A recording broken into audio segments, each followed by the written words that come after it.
ฝ่ายวิปัสสนาผู้ช่วยศาสตราจารย์ด็อกเตอร์เจ้าวาดวัดบ้านเหล่าพระเจ้าตาเขียวรองประธานโครงการบูรณะท่านที่จะร่วมบุญบูรณะได้ที่บัญชีวัดบ้านเหล่าพระเจ้าตาเขียวธนาคารธกส.เลขที่บัญชี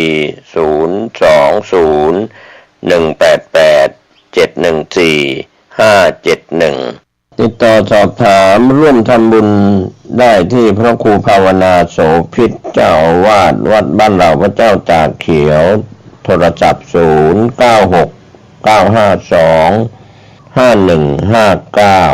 ได้ทุกวันนะครับก็เป็นส่วนที่จะได้ร่วมบุญร่วมกุศลในการบูรณะปิดทองพระเจ้าตาเขียวและบูรณะปฏิสังขรณ์พระธาตุเจดีย์มงคลธรรมของวัดบ้านเหล่าพระเจ้าตาเขียวตำบลบ้านเรือนอำเภอป่าซางจังหวัดลำพูนเชิญท่านร่วมบุญร่วมกุศลเดินทางไปที่วัดหรือทำบุญทางออนไลน์ผ่านธนาคารธกส.ได้ก็อนุโมทนาสาธุกับท่านที่จะได้บูรณะปฏิสังขรณ์พระธาตุเจดีย์และพระเจ้าตาเขียวได้บุญได้กุศลโดยทั่วหน้ากัน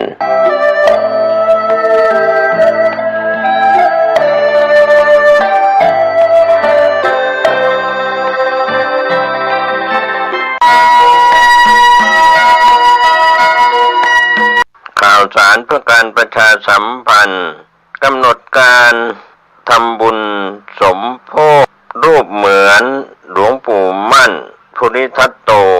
มีกำหนดการอบรมสมโภชรูปเหมือนหลวงปู่มั่นตรงกับวันเสาร์ที่15มีนาคมพุทธศักราช2568เวลา 16 นาฬิกาณวิหารธรรมหลวงปู่มั่นตำบลอ่อนใต้อำเภอสันกำแพงจังหวัดเชียงใหม่ก็เป็นส่วนที่ได้กราบอาราธนาพระสงฆ์เจริญจิตตภาวนาสมโภช 16 นาฬิกาวิหารธรรมหลวงปู่มั่นตำบลอ่อนใต้อำเภอสันกำแพงจังหวัดเชียงใหม่โดยมีพระประชานาถมุนีเจ้าคณะอำเภอกัลยาณิวัฒนาเจ้าวาดวัดดอนจันทร์ตำบลท่าสาราอำเภอเมืองเชียงใหม่จังหวัดเชียงใหม่พร้อมกับเจ้าภาพได้กราบอาราธนาพระสงฆ์ได้อบรมสมโภชรูปเหมือนหลวงปู่มั่นภูริทัตโตเสาร์ที่15มีนาคมเวลา 16 นาฬิกาเป็นต้นไปท่านสามารถสอบถามรายละเอียดเพิ่มเติมได้ที่พระสมุสิทธิชัยทิตาปัญโย0929159341ก็เป็นส่วนงานสมโภชรูปเหมือนหลวงปู่มั่นได้กราบอาราธนาพระสงฆ์ในวันเวลาดังกล่าวเชิญผู้ใจบุญใจกุศลร่วมงานนี้โดยพร้อมเพรียงกัน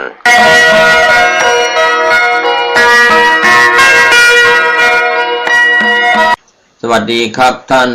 ผู้ฟังที่เคารพการแบ่งปันความคิดดีๆผมกเกษตรเพชรสำริดวิทยากร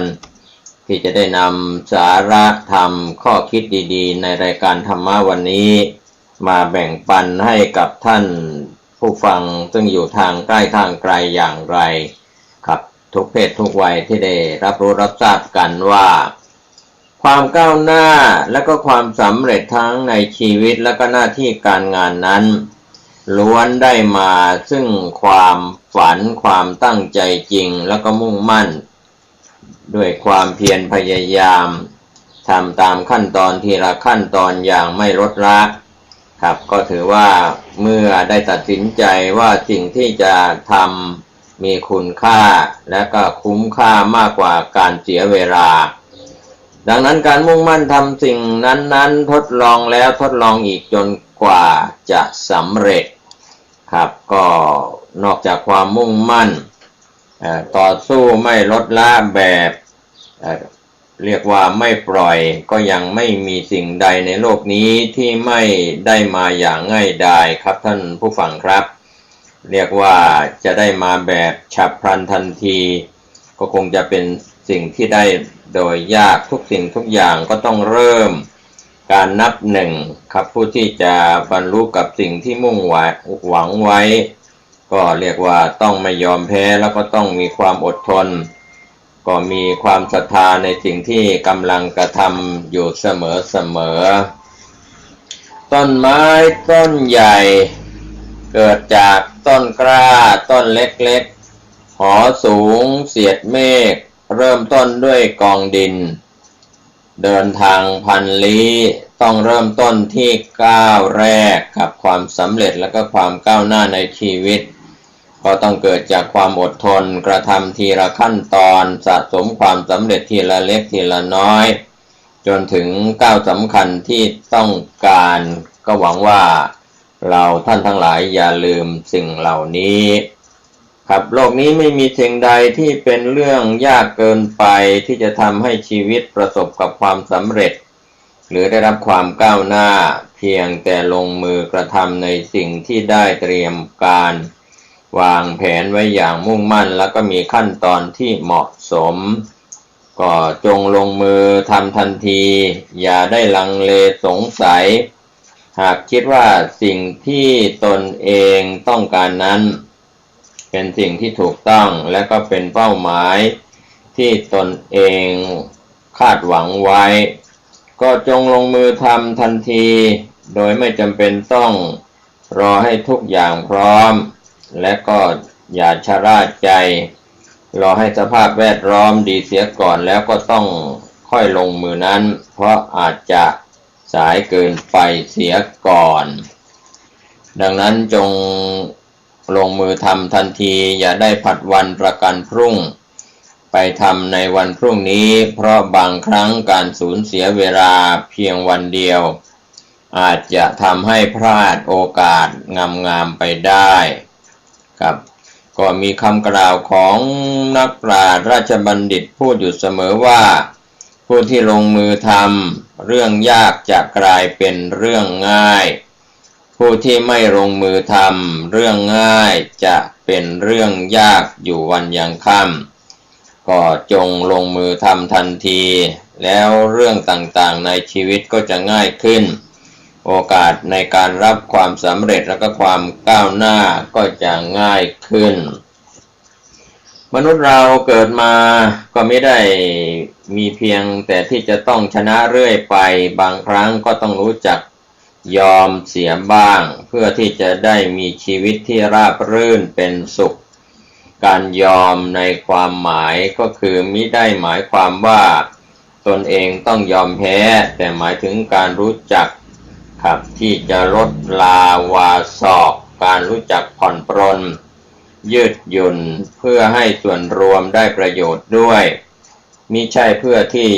จะให้ตนเองได้แต่เพียงฝ่ายเดียว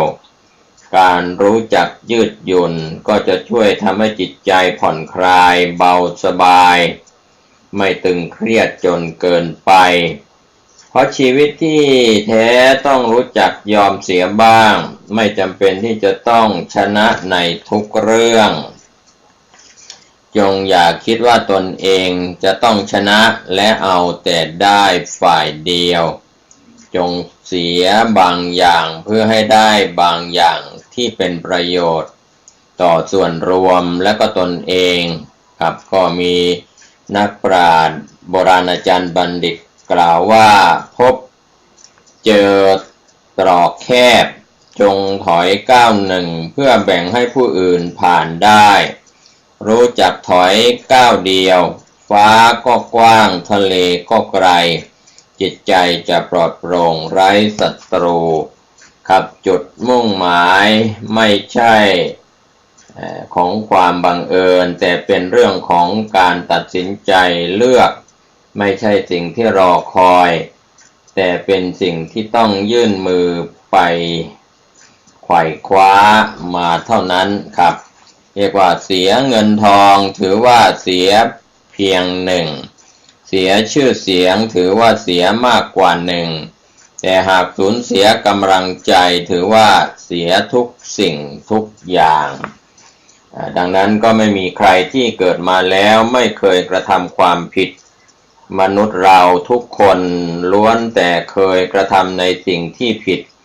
หรือสิ่งที่ไม่ถูกต้องมาด้วยกันทั้งนั้น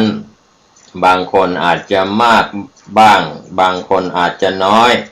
ผู้ที่ไม่ยอมลบเลือนความรู้สึกที่ผิดนั้นออกไปย่อมจะเป็นทุกข์ตลอดชีวิตในขณะเดียวกันครับท่านผู้ฟังผู้ที่ทำผิดแล้วไม่ยอมสำนึกผิดจะเป็นที่รังเกียจและก็ไม่มีสังคมใดต้องการที่จะให้อยู่ร่วมด้วย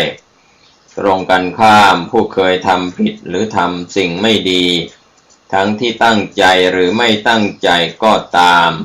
หากรู้สำนึกแล้วก็ปรับปรุงแก้ไขย่อมได้รับการอภัยจากสังคมและก็คนรอบข้างอีกทั้งยังได้รับโอกาสในการแก้ตัวแก้ไขตัวเองอีกทางหนึ่งด้วยในส่วนคำกล่าวของนักปราชญ์กล่าวไว้หลายอย่างที่น่าสนใจว่าไม่มีใครชอบคนทำผิดผู้ที่ทำผิดทำชั่วแล้วรู้สึกสำนึกก็จะมีแต่คนสรรเสริญใครๆก็มีสิทธิ์ทำผิดพลาดได้ผู้ที่ทำผิดแล้วกลับตัวได้ย่อมประเสริฐกว่าดังนั้นการที่จะมีการแก้ไขปรับปรุงตัวเองก็ให้มีการกระทำในสิ่งที่ผิดพลาดซ้ำซากเข้ามาอีกแต่หากผิดพลาดก็ต้องเร่งกลับตัวแก้ไขให้ถูกต้องทันทีก็เรียกว่าโอกาสก็ยังมีอยู่เสมอสำหรับผู้ที่มุ่งมั่นและก็ตั้งใจก็มีคำกล่าวของผู้รู้ว่าขอเพียงมีชีวิตอยู่ย่อมมีโอกาสเสมอ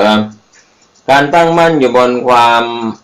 มานะอดทนต่อสู้อย่างถึงที่สุดก็จะทำให้โอกาสที่มีอยู่ชัดเจนขึ้นยิ่งสู้ก็ยิ่งทำให้มีโอกาสในการสร้างฐานะความร่ำรวยเป็นปึกแผ่นยิ่งขึ้นจากความมานะพยายามของตัวท่านเองแม้บางครั้งความท้อแท้ใจอาจทำให้เกิดความลังเลแล้วก็เหนื่อยล้าลงไปบ้างแต่ขออย่าให้เข้าไปทำลายความอดทนพยายามและก็ความตั้งใจจริงที่ท่านจะฟันฝ่าอุปสรรคกับขอจงมุ่งมั่นตั้งใจพยายามทำชีวิตแล้วก็หน้าที่การงานให้ก้าวหน้าตามที่มุ่งหวังไว้ดังนั้นจงต่อสู้แล้วก็ดิ้นรนอย่างถึงที่สุดและก็ไม่ลดละความพยายามครับก็มีคำกล่าวของบัณฑิตท่านหนึ่งกล่าวว่าปลาผัดขึ้นบกดิ้นเสือกสนดิ้นเท่าดิ้นไปจนตกน้ำฉะไหนเราเกิดเป็นคนยอมยากเจ้าจุกไปปลุกปล้ำคิดสร้างตนเองครับเรียกว่าอย่ายอมแพ้แม้จะลำบากยากเข็ญสักเพียงใด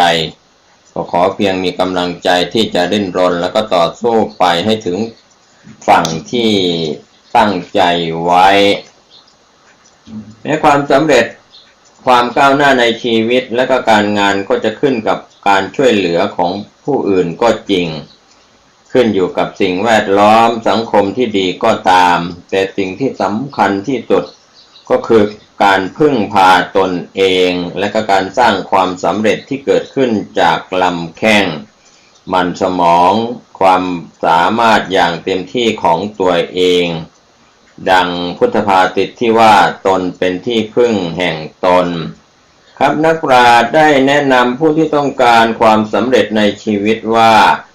ชีวิตต้องหัดพึ่งตนเองให้คิดพึ่งตนเองอยู่เสมอ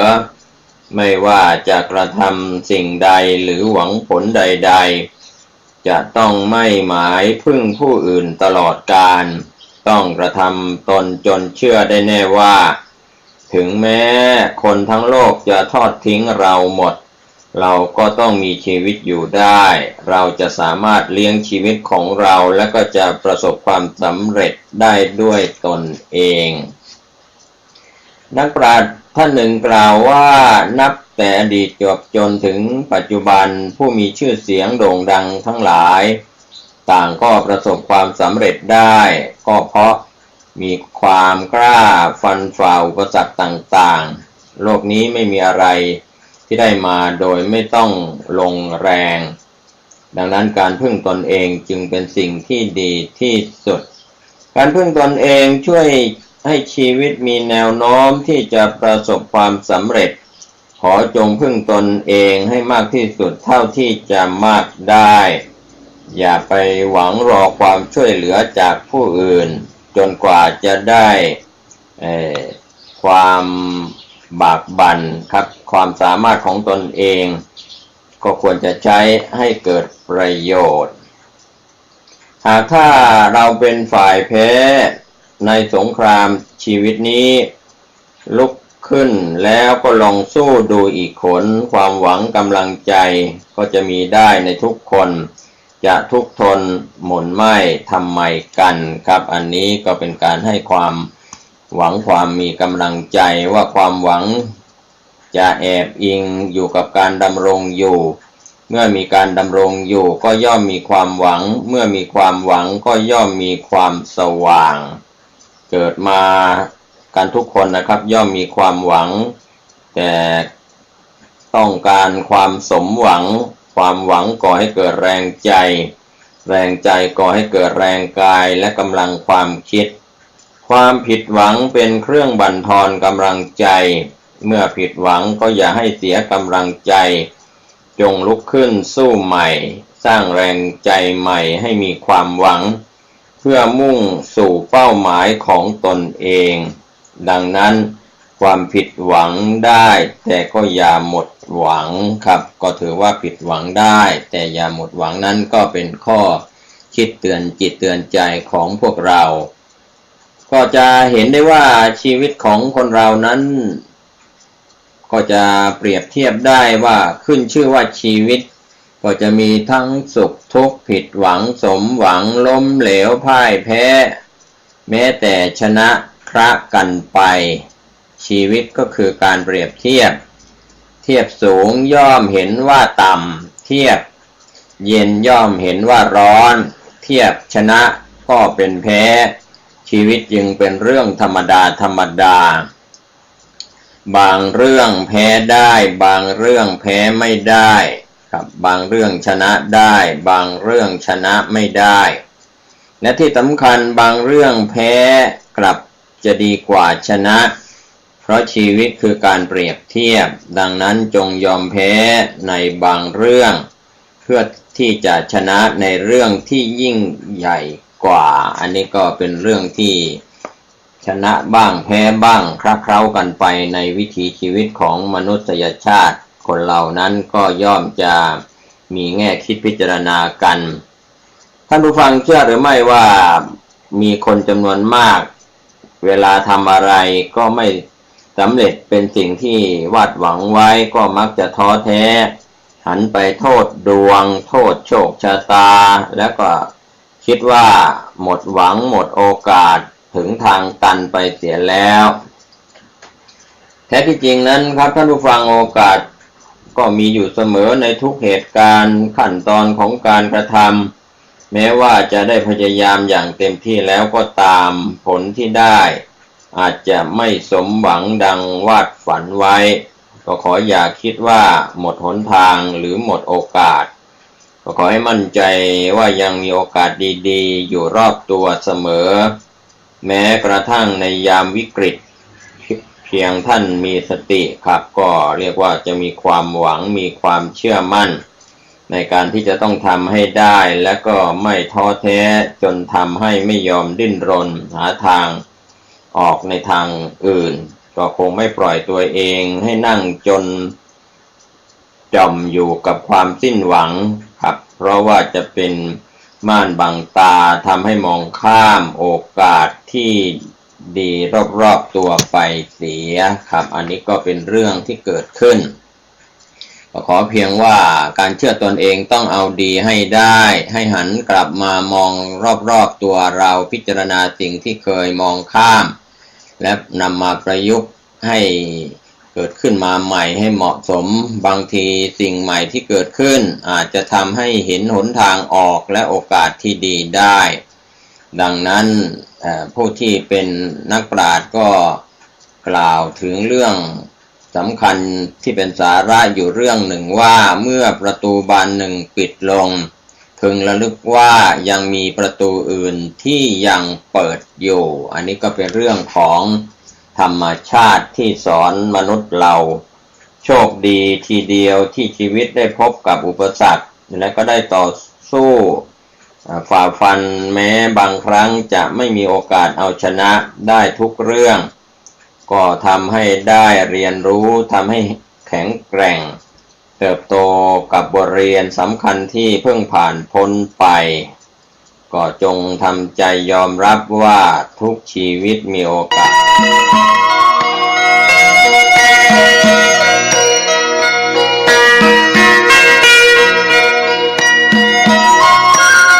ศาลเพื่อการประชาสัมพันธ์โครงการปรับภูมิทัศน์และพัฒนาปรับ